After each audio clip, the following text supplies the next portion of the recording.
Hey, what's up guys? Today I'll show you a supernatural fantasy film, House of 1000 Corpses. Spoiler ahead, watch out and take care. It is one day before Halloween. Clown promote his museum of monsters and madmen in the town of Rugsville in an interview. After his interview is done, two masked robbers burst into his club. To their surprise, they are recognized by the interviewer and their identity exposed.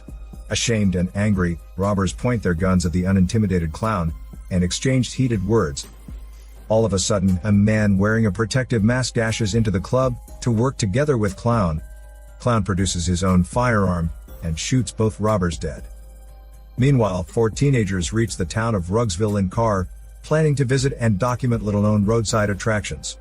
The crew consists of the sweetie, her boyfriend nicknamed Beard, the bespectacled guy nicknamed Spectacle, and his girlfriend with curly hair, nicknamed Curly. As writers who write travel biographies, they come to find inspirations for their articles. As they forgot to fill up their car before leaving, they run out of gas in the middle of the journey. When they stop at a nearby gas station to pump up petrol, they stumble upon the museum. By this point, Clown has cleared away the dead bodies without dumping the dirty water.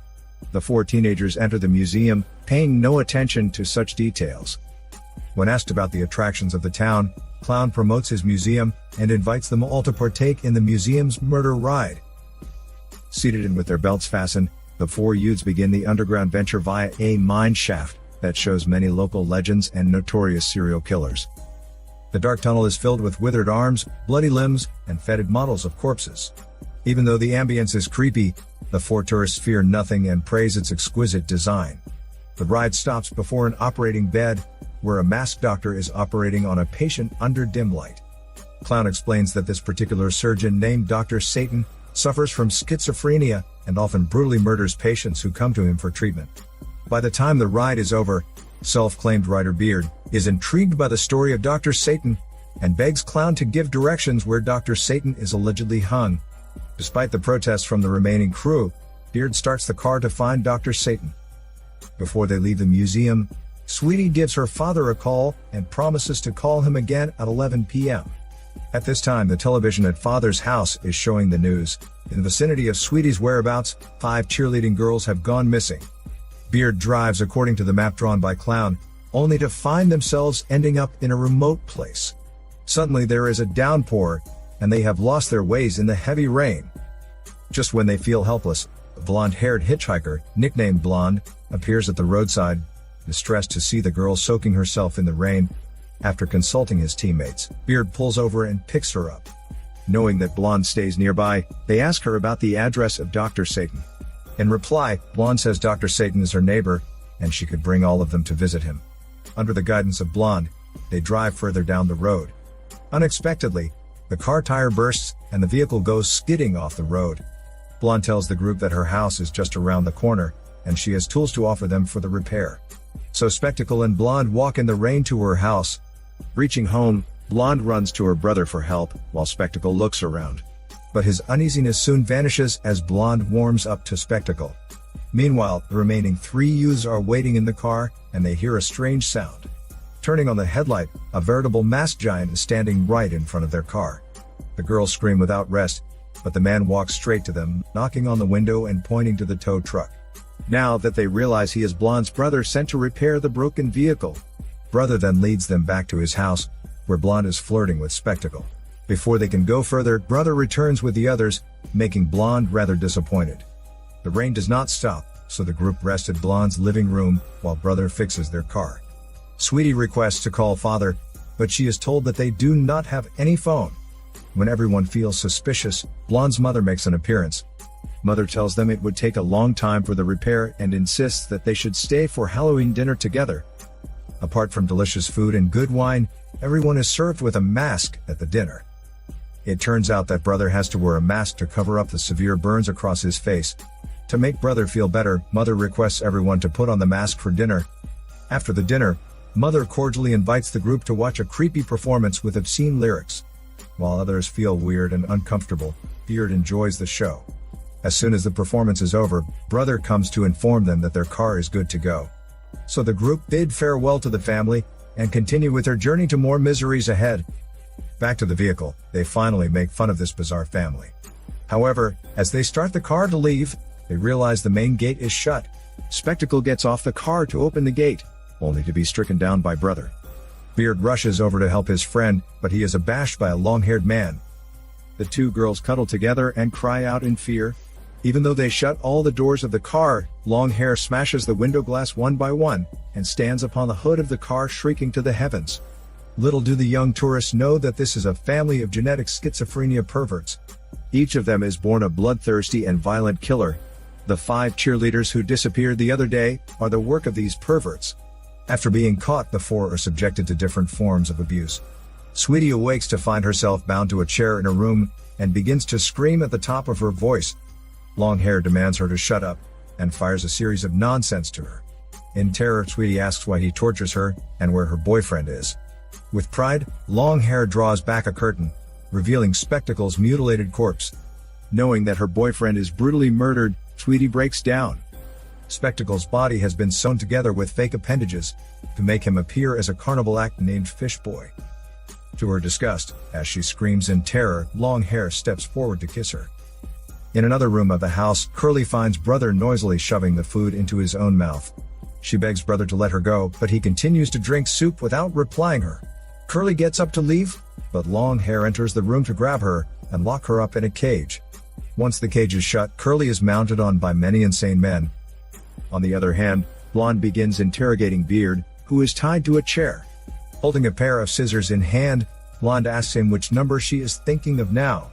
Beard states that he does not want to play any game with Blonde. So Blonde cuts his hair with the scissors, and shoves it into his mouth. She then asks him who her favorite movie star is, and promises to release him if he gets the correct answer. Trembling in fear, Beard rattles off the name of a famous actress. Unfortunately, Blonde begins cackling like a little girl and starts to scalp him. Comes night, the hell is filled with their screams all over the place. Sweetie's father, a retired police officer, finds his daughter missing, and contacts the local police to find her.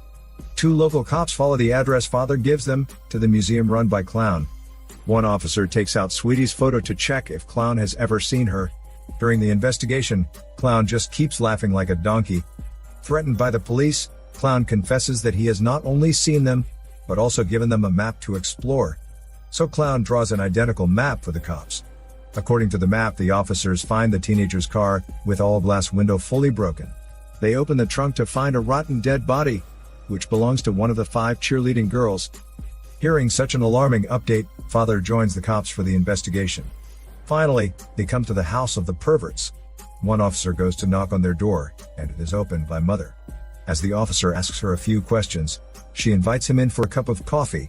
While they are chatting away time, father and the young officer are searching around for them on the other side. They hear someone whimpering at a barn, and the young officer opens the doors, revealing several kidnapped teenage girls being held prisoner. A naked corpse lies across the table, and a laughing young girl, apparently in tormented delirium, is suspended from the roof by a chain. The young officer quickly reminds the old officer to stay safe.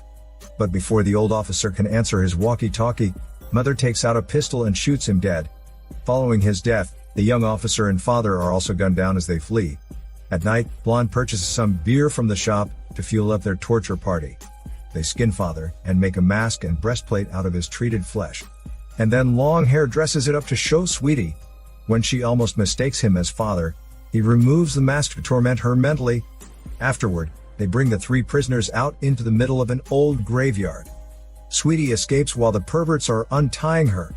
Blonde takes off after, and eventually catches up to the terrified Sweetie. When Sweetie arrives at a graveyard full of crosses, Blonde stabs her repeatedly until she is dead. Meanwhile, they throw Curly and Beard into a coffin, and lowers it by crank into the depths of an old mine shaft.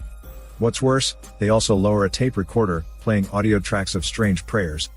As soon as the coffin comes into contact with water, a horde of zombies float up to attack them, devouring Beard. Curly is fortunate enough to survive the relentless abuse, and runs into a dark tunnel. Over there, she meets an old man in a cloak and pleads for help. However, the old man silently approaches her. Little does she know that this old man has already turned into a blind killing machine, who bites any living man. Curly triumphs over the crazy old man by the skin of her teeth, and runs forward. And then she steps into a gloomy passage, where corpses are hung on each side of the walls. Some bodies are dried, while others are not completely dead, waiting for fresh blood to be sucked in. Curly dashes out of the passage with full speed and reaches a door. Opening it, she is led into an operating room, where a bloody man lies on the operating bed. What is sickening, there is also a bright scalpel in the corner of the patient's mouth. Next to him is a pervert with a mask and a ventilator, operating on him with tools.